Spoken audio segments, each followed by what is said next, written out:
찬미처럼 불같은 성령 우리 빛골 교회에 풍성하게 임재해 주시기를 간절히 기도합니다. 예수님의 재림의 날이 가까이 오는데 하나님의 백성들은 졸며 자고 있다고 하죠. 정말 우리가 2024년도에는 깨어서 하나님 보시기에 정말 아름다운 그런 성장의 한 해가 되기를 간절히 소망해 봅니다. 이 시간에는 아브라함의 마지막 선물이라는 제목으로 말씀을 좀 나누겠습니다. 먼저 히브리서 11장 12절 말씀을 제가 봉독하겠습니다. 그러므로 죽은 자와 같은 한 사람으로 말미암아 하늘의 허다한 별과 또 해변의 무수한 모래와 같이 많은 후손이 생육하였느니라. 누구 이야기입니까? 아브라함 이야기죠. 아브라함이 75세 되던 때에 하나님께서 그를 부르셨습니다.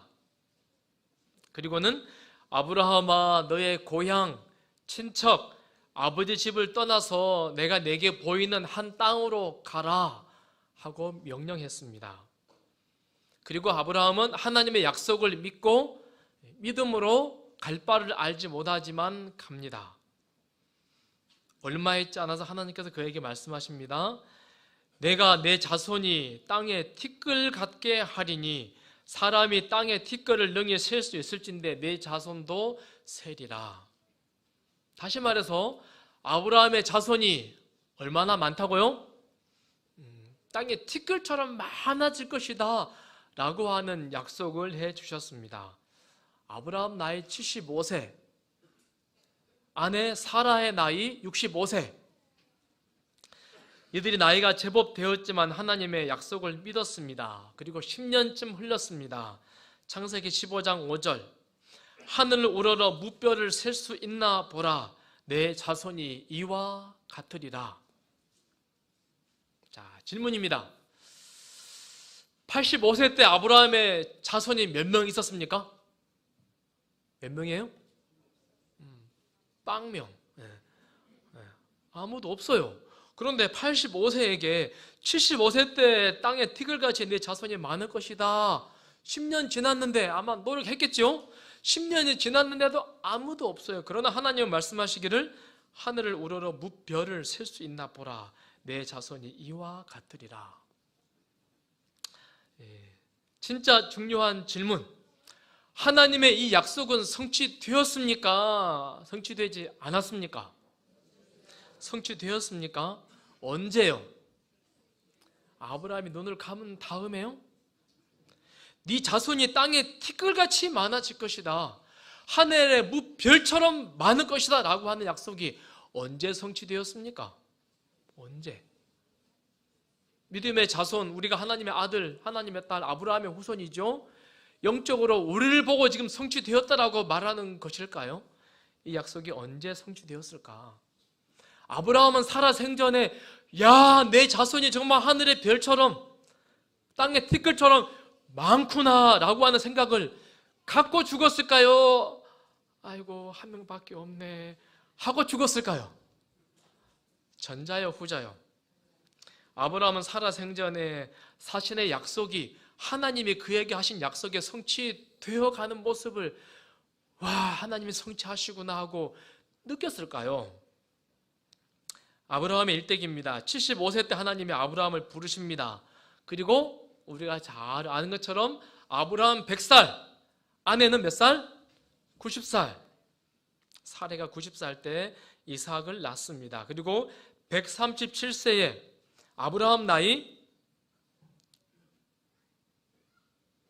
137, 아내 나이 127. 자, 이삭은 몇 살이죠, 그러면?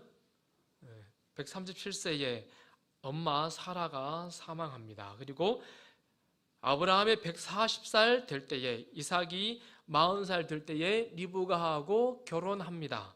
그리고 175세 때 사망합니다. 다시요. 우리 어린이들 설교 노트에 있죠? 아브라함이 몇 살에 죽었습니까? 175세 때. 그러면 아브라함이 175세 때 죽는데 장례식을 하는데 그 장례식에 몇 명이나 왔을까요? 아브라함의 자손들이 몇 명이나 그 장례식에 있었을까요? 빵명? 네. 이삭하고 리브가하고 둘이서 조촐하게 장례식을 치렀을까? 오늘은 창세기 25장 우리 아브라함의 마지막 장면을 좀 보고 싶은데요. 이렇게 소개되어 있습니다. 아브라함이 후처를 맞이하였으니 그의 이름은 그두라라. 아브라함이 재혼을 합니다. 새로 아내 이름은 뭐죠?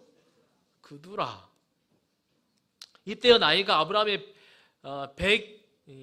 140살에 이삭이 장가갑니다. 이삭이 장가가고 나서 재혼합니다. 그러니까 140 몇 살, 140살 뭐 어짝저짝 하는 그런 나이입니다. 참 대단하죠?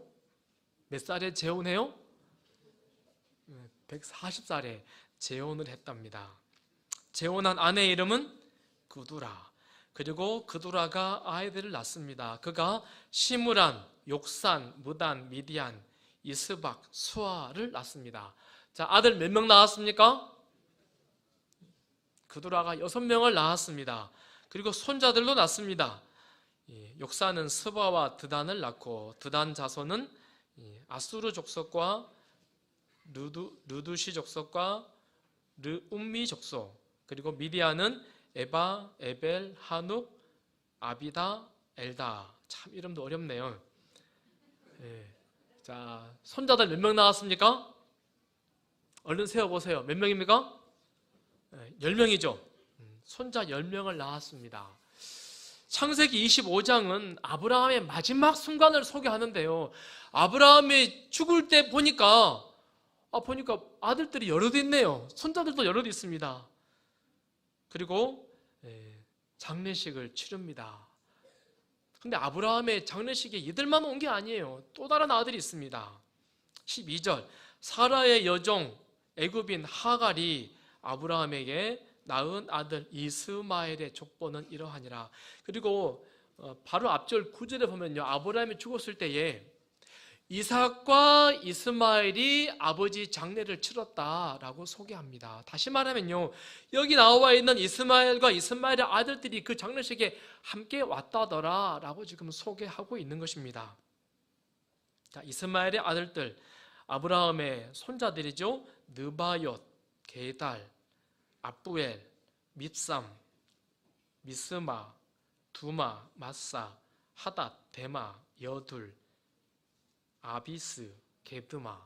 참 이름도 희한한 이름들 많네요. 많이 왔습니다. 아브라함이 죽었을 때예요.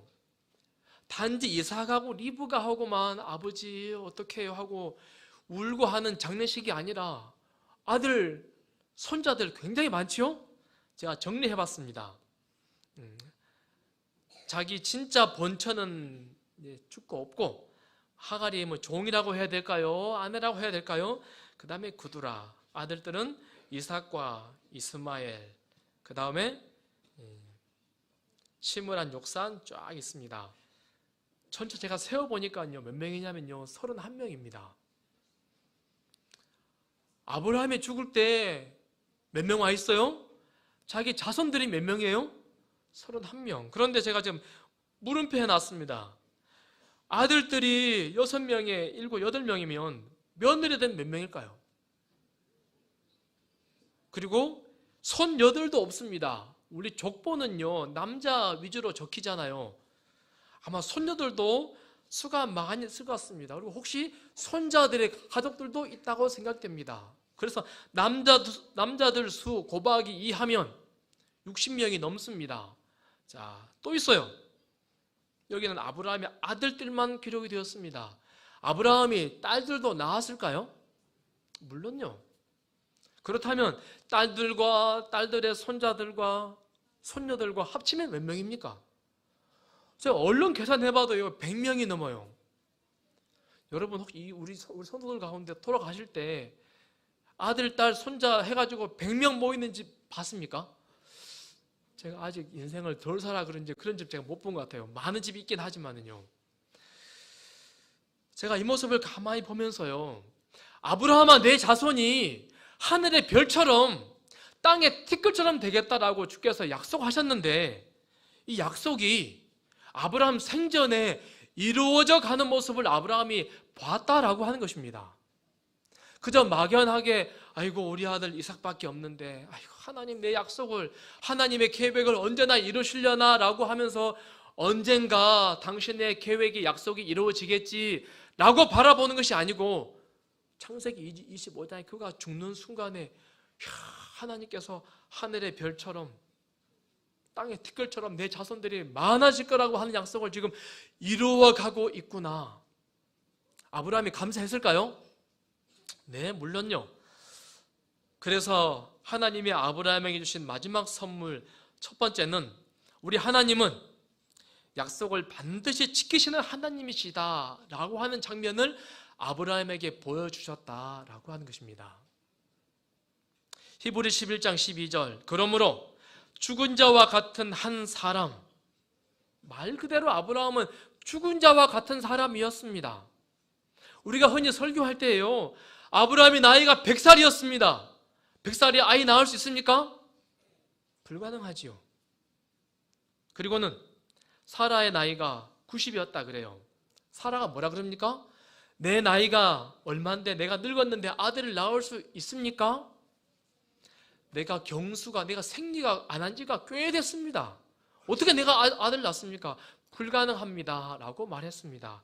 그러나 하나님은 기적의 기적을 계속 일으키셔서 결국에는 아브라함으로 하여금 그의 자손들이 바다의 모래처럼 하늘의 별처럼 많아지겠다라고 하는 약속을 이루어 가신다는 사실을 아브라함을 통하여 보게 하시고 경험하게 하시는 분이셨습니다.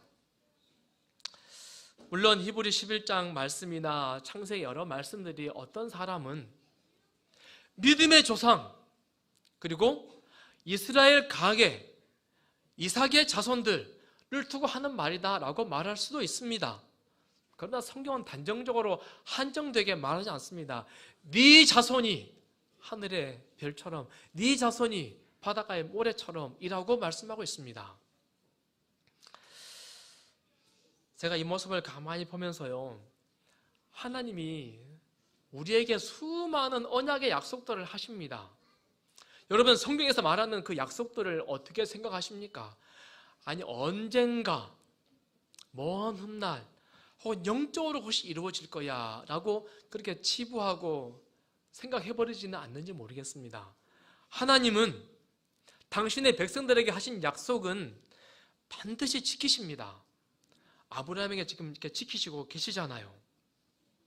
이사야 41장 10절 두려워하지 말라 내가 너와 함께 함이라 놀라지 말라 나는 내 하나님이 됨이라 내가 너를 굳세게 하리라 참으로 너를 도와주리라 참으로 나의 의로운 오른손으로 너를 붙들리라. 이 약속이 언제 이루어지는 약속입니까? 먼 훗날 언젠가 하나님 백성들에게 언제 이루어지는 약속입니까? 지금 올해 하나님은 그 사실을 지금 창세기 25장에 아브라함의 죽어가는 순간에 우리에게 지금 말씀하고 있는 것입니다. 하나님의 약속은 반드시 이루어진다라고 지금 말씀하시는 것입니다. 빌립보 4장 아무것도 염려하지 말고 오직 모든 일에 기도와 간구로 너희 구할 것을 감사함으로 하나님께 아뢰라. 그리하면 모든 지각에 뛰어난 하나님의 평강이 그리스도 예수 안에서 너희 마음과 생각을 지키시리라. 제가 오늘 말씀을 준비하면서 2023년을 한번 돌아볼까? 하고 안교 시간에 했던 것처럼 아니면 하나님이 우리에게 꼭 했으면 하는 것들 여러 가지를 한번 생각해 볼까? 여러 생각을 해봤습니다. 여러분은 제가 안식일마다 설교했는데 기억에 남는 설교가 있습니까? 기억에 남는 설교. 지난 시간 했던 설교죠. 우리가 감사함으로 하나님께 기도하면 하나님 뭘 주신다고요? 평강을 주신다라고 했습니다. 그 약속이 오늘 그리고 이 안식일 우리 성도들 가운데서 이루어지기를 간절히 바랍니다. 내가 하나님 안에 붙어 있으면 하나님께서 언젠가는 나에게 평강을 주실 거야, 언젠가 내게 복을 주실 거야 라고 하는 것이 아니라 창세기 25장처럼 하나님은 당신의 약속을 반드시 이루십니다. 그 약속이 우리의 마지막 순간, 어쩌면 2023년 마지막 안식일인 오늘 그 약속이 이루어질지도 모른다라고 하는 생각이 듭니다. 자, 빨간 게 뭔지 아십니까? 맹장이랍니다. 제가 제 맹장을 아직 못 봐가지고 이렇게 생겼답니다. 예전에는 우리 진화 과정을 설명하면서 맹장은 퇴화돼 버린 기관이다, 이건 마무짝에 쓸모없는 것이다, 그렇게 치부했습니다. 그런데요, 한 몇 년 전부터 이 맹장에 관한 연구가 활발하게 이루어지고 있답니다. 맹장이 결코 필요 없는 게 아니랍니다.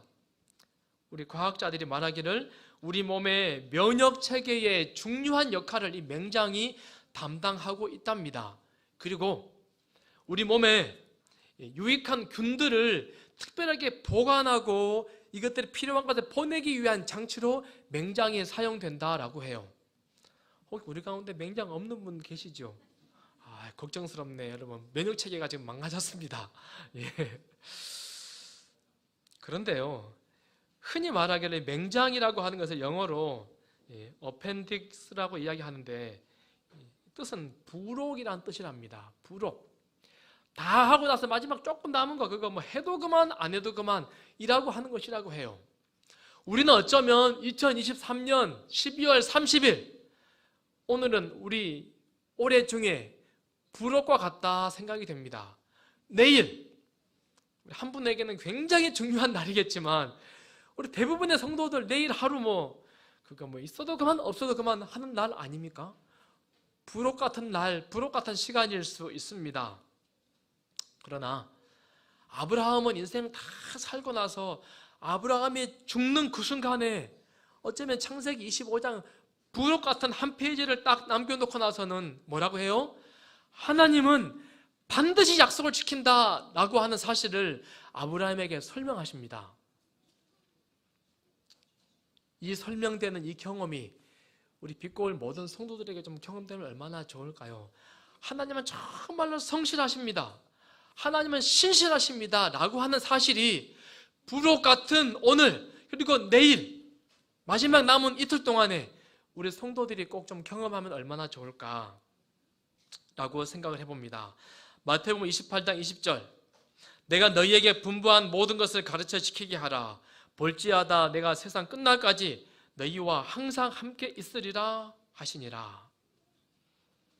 하나님이 항상 함께 있대요. 여러분 가정에 하나님이 계십니까? 여러분의 삶 가운데 하나님이 계십니까? 맞아요? 네. 우리 교회에 하나님이 계십니까?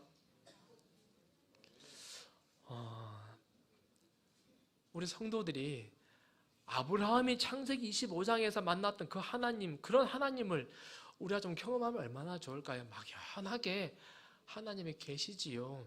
하나님이 나의 언약을 지켜가고 계시지요. 비록 하나밖에 없는 이 아들이지만은 하나님이 이 아들을 통해서 언젠가 수십, 수백, 수천의 자손들을 다 거느리게 하시겠지요. 언젠가. 그런 막연한 믿음이 아니라 손에 잡히고 눈에 보이는 그런 하나님, 내가 너와 함께 있으리라 라고 하는 것을 실질적으로 경험할 수 있는 그런 하나님, 아브라함의 그 하나님 우리가 잘 경험하면 참 좋겠습니다. 엘렌 화이트는 이런 글을 적었습니다. 하나님께서는 우리가 우리의 풍성한 약속들로 기억의 방을 채우도록 도우시며 사단이 우리와 함께 우리와 우리 힘 사이에 지옥의 그림자를 들이우고자 할 때 우리가 바로 무장할 수 있도록 도우신다. 하나님은 우리가 우리의 기억의 방에 무엇으로 채우기를 원하세요? 하나님의 풍성한 약속들로 하나님이 나에게 이런 약속을 주셨어. 하나님 나에게 이런 은혜를 주셨어. 약속들로 마음에 꽉 채우기를 바라신다는 겁니다.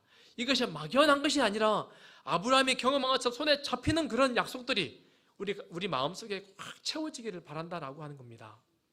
반대로 사단은 우리 마음에 뭐를 집어 넣어 주려고 해요?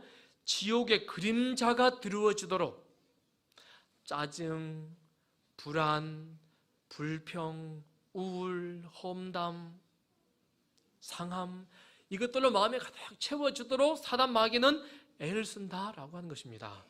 제가 이 문장을 읽으면서 이런 생각이 들었어요.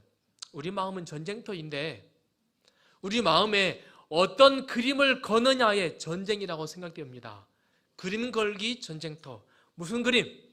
하나는 정말 예수님의 그림, 아름다운 하늘의 그림, 약속들의 그림, 기쁨과 즐거움과 칭찬과 사랑스러운 그림들을 걸기 위해서 하나님께서 부지런히 애를 쓰세요. 사단 마귀는 짜증스럽고 비난하고 불평하고 그런 그림들을 계속 걸기 위해서 애쓴다라고 하는 겁니다. 우리 성도들 가운데 그런 경험들 많이 있으시죠? 어떤 분을 만나서 이야기하면 마음이 그렇게 편안하고 좋아요. 행복해요. 예수님이 느껴져요. 참, 내가 예수 믿기 참 잘했지. 좋다. 하나님 감사합니다. 근데 어떤 분은 이야기하면요, 불평하고 험담하고 비난하기 때문에 왠지 마음이 찜찜하고 그래요. 자, 우리 마음에 어떤 그림을 그려야 할까요? 아브라함은 마지막 숨지기 직전에 하나님께서 아브라함, 내가 너하고 했던 약속 내가 잘 지켰다. 봐봐라. 라고 하는 모습을 주면서 그런 그림을 가득 담고 아브라함이 눈을 감았다라고 하는 것입니다. 빛골 성도들이시여, 우리 마음에 어떤 그림을 걸고 계십니까? 예수님의 그림, 정말 아름다운 그림들을 우리 마음에 많이 걸게 되기를 간절히 바랍니다. 그래서 여러분과 함께 내년에 꼭 해봤으면 하는 운동이 하나 있는데요. 자, 왼쪽에 예수 그분의 이야기, 현수막을 붙였는데 혹시 감동스럽습니까? 제가 생각도 안 했는데 아침에 한 분이 오셔가지고 그래요. 목사님, 제가 이 문장을 보니까 제 가슴이 뜁니다. 와, 목사님 너무너무 마음에 듭니다. 하는 분이 계셨어요. 여러분, 교회 오실 때 다 책 한 권씩 받으셨죠? 자, 이 책이 무슨 책일고 여러분 아마 열어보셨을 것 같습니다. 우리 마음에 정말 예수님의 그림을 좀 우리가 그려보자, 예수님에 관한 일기를 한번 써보자 라고 하는 운동을 하자는 것입니다. 그래서 보통 일기하면 자기 중심적으로 일기를 적습니다.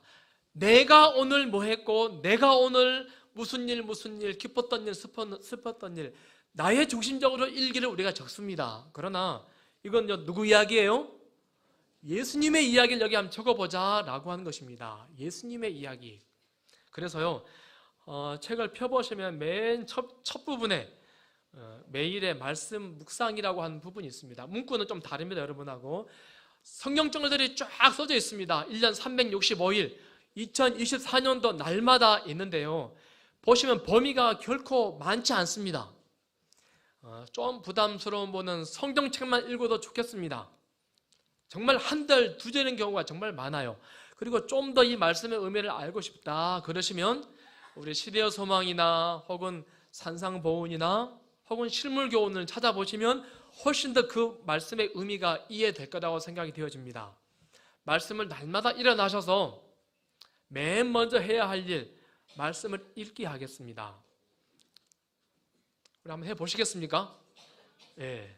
아침에 일어나셔서 맨 먼저 이것저것 뉴스를 본다거나 사람들하고 대화하기 전에 먼저 간절히 하나님과 기도하고 내가 오늘 하나님의 일기를 써보겠습니다 라고 하는 마음을 가지고 말씀을 쭉 읽습니다. 그리고는 읽은 말씀을 한 줄로 요약해도 좋고, 바로 밑에 아주 칸이 좁잖아요. 많지 않습니다.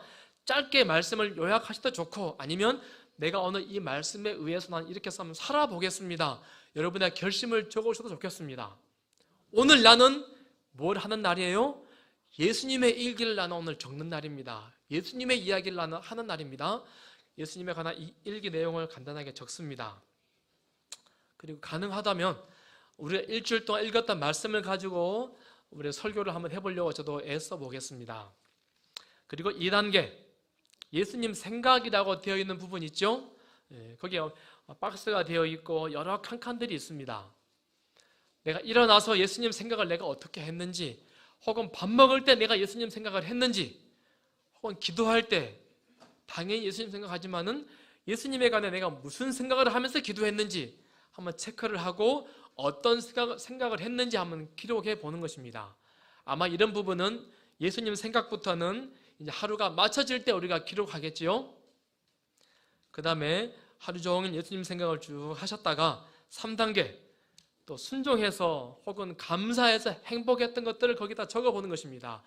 오늘 나는 막 화가 나는 일이 있었는데 하나님께서 나에게 참아야지, 용서해야지, 조금만 기다려보자 라고 하는 세미한 음성이 들려서 내가 참았습니다.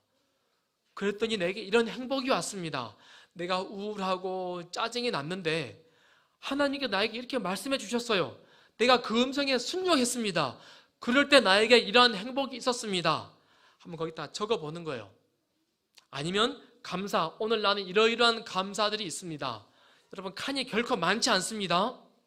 여러분이 정말 한번 깊이 생각해보고 짧게 한번 써보자 라고 하는 것입니다.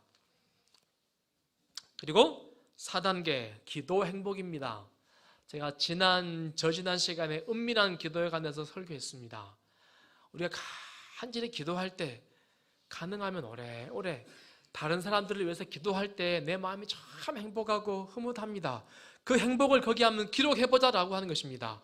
내가 기도할 때 느꼈던 행복, 그리고 여러분 이름이라고 되어 있는 표시는 내가 누구를 위해서 기도하는지, 그날 오늘 내가 누구를 위해서 기도했는지, 내가 기도했던 사람들 이름을 한번 기록해 보겠습니다. 그리고 여러분이 오늘 나눈 일기를 썼던 것들을 가능하면 여러분 구역반이나 혹은 성도들과 나눌 수 있는 그런 시간들도 만들어 보겠습니다. 우리 홈페이지를 만들고 있는데요, 그곳에 그런 기록들을 쭉 한번 기록해 볼 수 있는 여지도 한번 만들어 보겠습니다. 우리 목장들과 온 힘을 합쳐서 2024년은 나의 이야기가 아니고 누구 이야기? 예수님의 이야기를 우리 모든 성도들이 많이 하게 되고 또 내 스스로가 예수님의 이야기가 되어보자 라고 하는 것입니다. 교회 올 때 앞에 화면을 볼 때마다 내가 예수님의 이야기지, 그리고 예수님의 이야기를 나는 하는 사람이 되어야지 하고 결심해보고 또 그렇게 살아보는 2024년이 되면 참 좋겠습니다. 우리 다 같이 한번 해보실까요?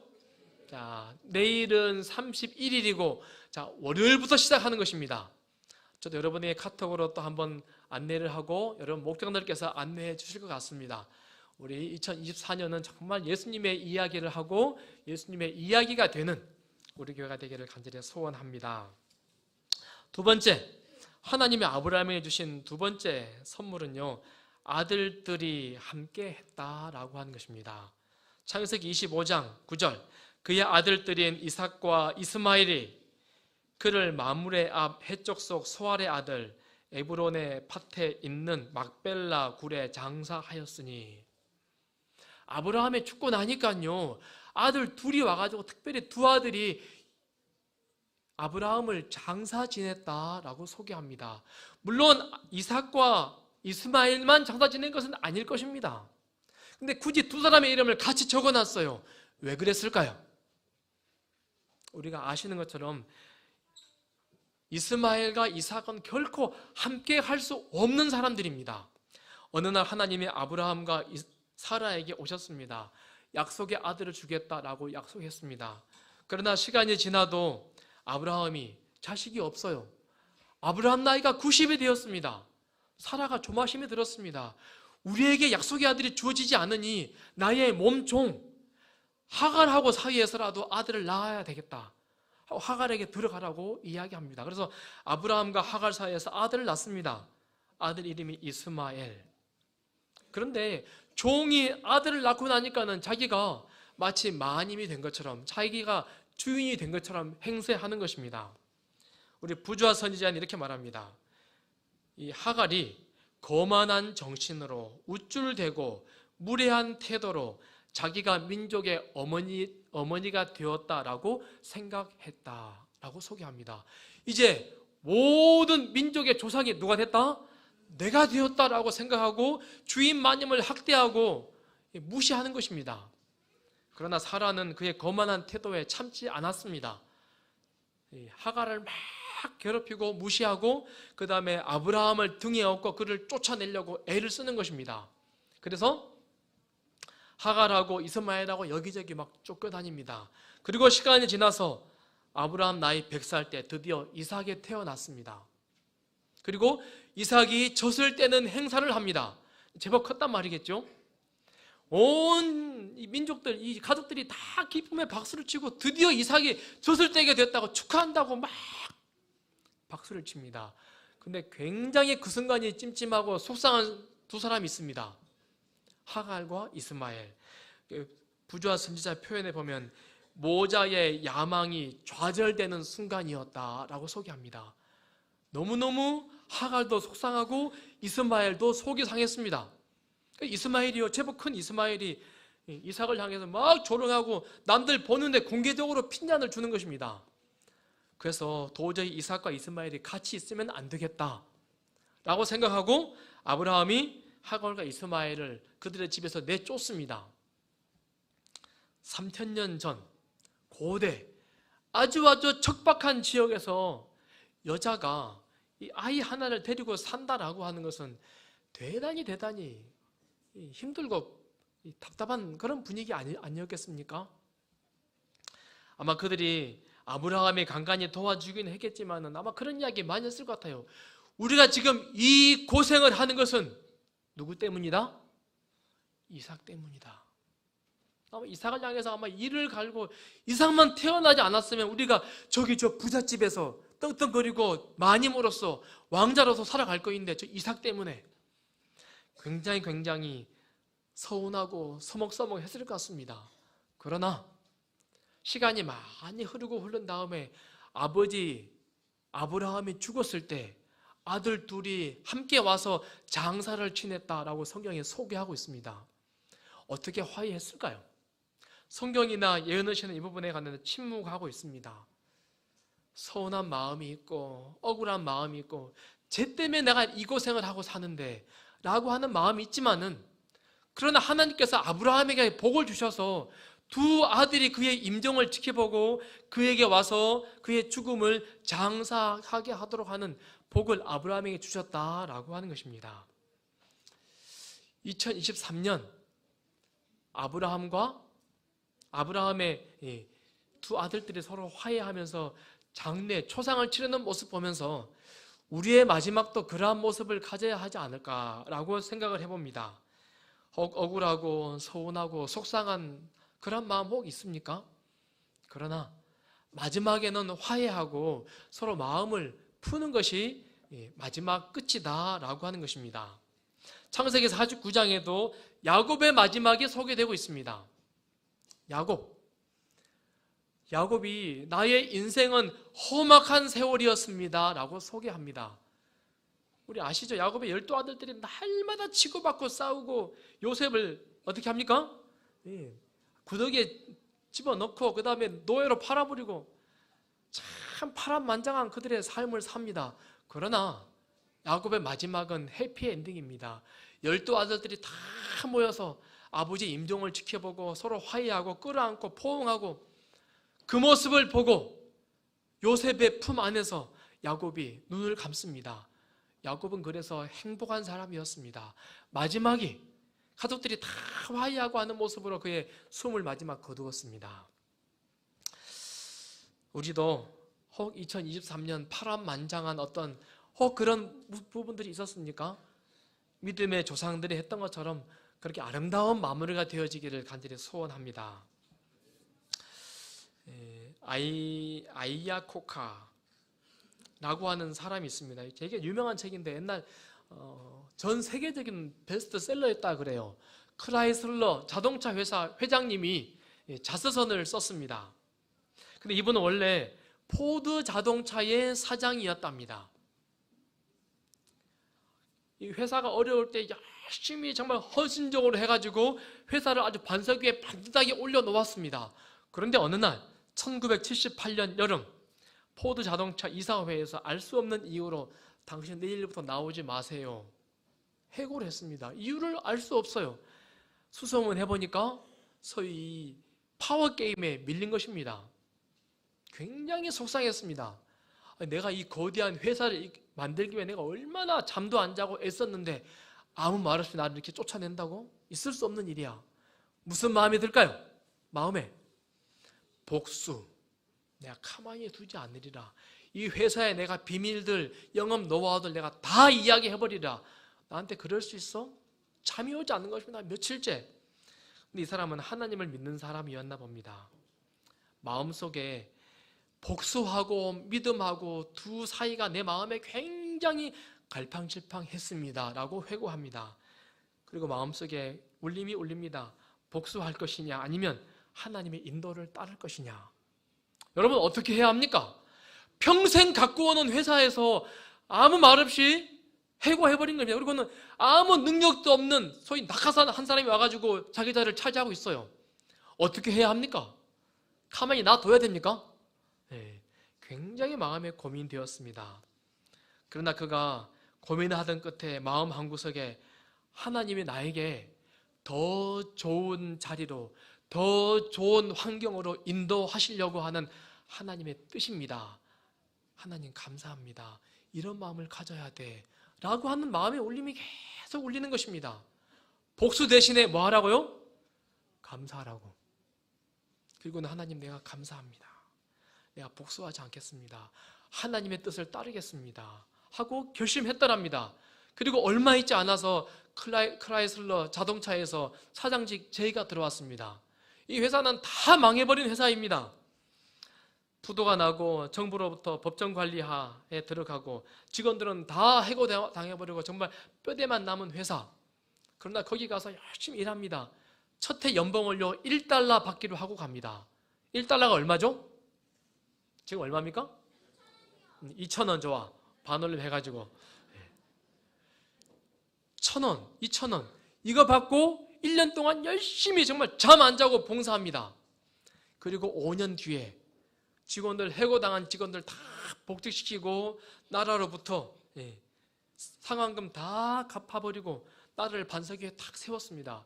그리고 그가 하는 말이 내가 옛날에 포도 자동차 회사에 있을 때보다 크라이슬러 자동차 사장이 될 때 훨씬 더 내가 유명하게 되었습니다. 하나님 감사합니다 라고 했더랍니다. 우리가 복수할 것인가 아니면 하나님의 인도를 따를 것인가. 우리가 한 해를 마무리 지으면서 우리 마음에 깊은 이 단어의 울림이 좀 있으면 좋겠습니다. 우리 마음에 언짢고 서운하고 속상하고 그런 일들이 없는 사람 혹시 우리 가운데 있습니까? 다 있습니다. 그러나 어떻게 해요? 하나님 그럼에도 불구하고 하나님의 인도가 무엇입니까? 내가 감사하는 마음을 갖도록 하나님 그렇게 나를 인도하소서 라고 주님께 기도하고 아뢰 수 있는 우리 모든 빛고울 성도들이 되기를 간절히 소망해 봅니다. 말씀을 줄입니다. 하나님은 아브라함에게 마지막 선물을 2가지 주셨습니다. 반드시 하나님은 약속을 지키신다. 먼 훗날 아니 영적인 어떤 마음의 그런 것들이 아니라 손에 잡히게 우리 눈에 보이게 하나님은 약속을 지키시는 분이시다. 그 약속을 우리가 붙잡고 발견하게 되는 올 연말 그리고 2024년이 되기를 간절히 소망해 봅니다. 뿐만 아니고 아들들이 함께함, 우리 가족들이 화해하고 성도들이 화해하고 이웃들이 화해하고 서로 복수하기보다는 우리 마음에 하나님의 인도를 따라가는 그러므로 감사 찬양이 넘치는 우리 모든 빛고울 성도들이 되기를 간절히 소망하며 말씀을 줄이겠습니다. 이 시간 잠시 기도하는 시간